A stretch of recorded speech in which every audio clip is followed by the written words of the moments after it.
safe to say his star-making moment? Yes. And deservedly so. I believe so. Yeah. Kev was like, you know, when he first came to work for Vince,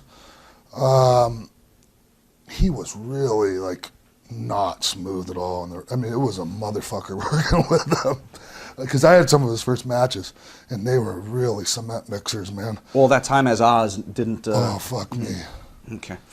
Whew. So, okay, well, that brings up a good point then. So now is anyone going, him? Yeah. Yeah, the smart ones. You fucking, the people tell you, you know, like, Yeah.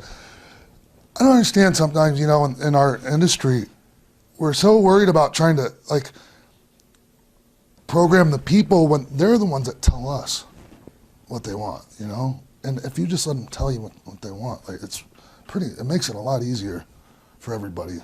So there's no instead of trying to inkling. shove something down somebody's fucking throat. Well, that's Vince's tactic, but so there's no inkling on your part or many of the talent's part that this guy can go as far as Kevin did at this point. Well, within the car, within the car, we knew.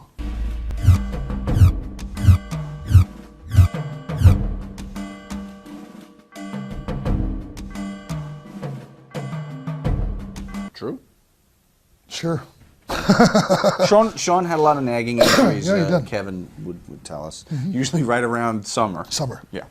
So Around here the we are in same time April. Sid would go fucking play softball. Right. What about this segment and Michaels as a host of the Heartbreak Hotel? I think it capitalizes on his, you know, arrogance and, you know, persona at the time. It's a good segment. So you know? Okay, so you were looked at it Yeah, I was. positively. Fuck yeah.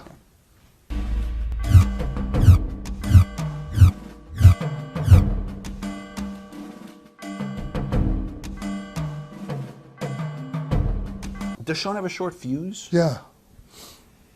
Especially then when, you know, when we're, you know, in the middle of, you know, being on the road a lot and, you know, being on drugs and alcohol. Shawn's mouth often got him into predicaments. Would you guys sometimes find yourselves bearing the brunt of that because of Shawn's mouth? Whether it was Either way, you know. a decision from the office. Take the good with the bad, you know. Because you gained a lot from it. Sure. It just is what it was, you know. I mean, it wasn't like we calculated all, you know, like everything out. Like, we were just guys that loved wrestling and fucking, we were trying to make the best of it. You know that's said a lot, but I mean, I don't think people are understanding that. Like, we really weren't out to fucking, we didn't have this conspiracy to, you know, run everything and, you know.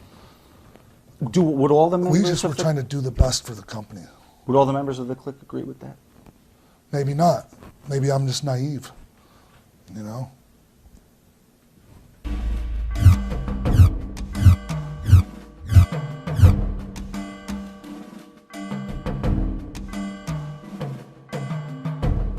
Diesel as a babyface, is this something Kevin would have wanted? Sure. It wasn't something thought about, but like Vince, I think, knew it from Providence, maybe? From the Royal Rumble. Again, letting the fans choose if they're cheering too much for a heel? No, just him personally, his, you know, opinion, I guess. I mean, it wasn't so, it was, he got goo goo gaga eyes for Kevin. Yeah. So it didn't matter what the fans thought at that point. A ram it down their throat, kind of. Right. Yeah, he was that guy then. I remember fucking Vince bringing him out like to some, you know, black tie gimmick, and he's got Kevin dressed up in this silver fucking shirtless tux. He looked like a fucking jabroni out of the circus. I remember he fucking felt like such a fool.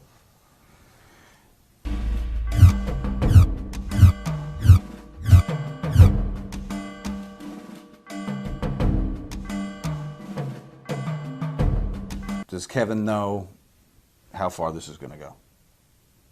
Back in the day, they would say, well, we expect you to have this, you're going to win, you're going to beat Bob Backlund, No, they superstar, and you're going to have it for... It was open-ended because they were hoping he was going to be the, you know, an ex-Hogan or Warrior. Which he wasn't. He was the original Kevin Nash, which is fucking pretty cool too. You don't got to be the next whatever. That's a kiss of death. Anytime somebody's like the new so-and-so, they're fucking dead in the water. The new Midnight Express, you know, shit like that. Oh, you're fucking so dead in the water. Why the 8 seconds? Because the match would have been fucking rotten otherwise. No other way to do it. No other way to do it. And Bob would agree to an 8-second match. Again, Bob just seems to be a guy that might be resistant to And that. he sold that fucking thing. I mean, he's still selling it. He's still selling Kev's finish from the fucking Night in the Garden. A consummate professional. He put me over in the Garden, Bob did. After all the matches I had with him. Clean? Yeah. Fucking, that's what kind of guy Bob is, right? Like, he's like, all these matches I had with him, he was like, one day I'd like to return the favor. And, you know, you listen to that, and it's very nice coming from, you know, somebody that's higher up than you know, that you look up to. And you just go, you know, you assume he's just playing lip service. But we're in the Garden, and he goes up to Vince, and he goes, I want to put the kid over tonight. Wow, on his own. Yeah, in the Garden. With the rolling reverse, counter roll.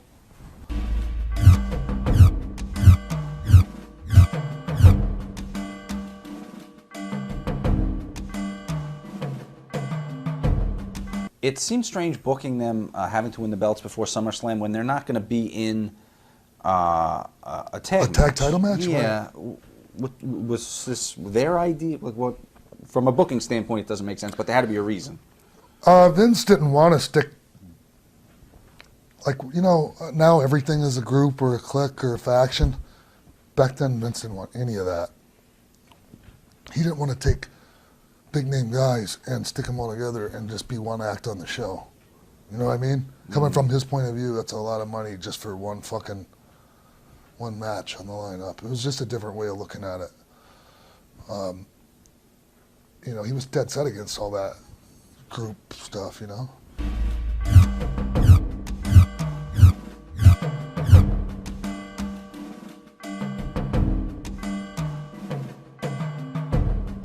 Talk about Walter Payton, and was he a wrestling fan? Yeah. He was just a really cool guy. His son was really cool. I don't know, you know, what can you say about one of the greatest football players ever? And in Chicago, you know, I remember him fucking just looking at Shawn outside the ring and making a step towards him, and the place would erupt. And it was like, keep going, you know, and he didn't have the instinct.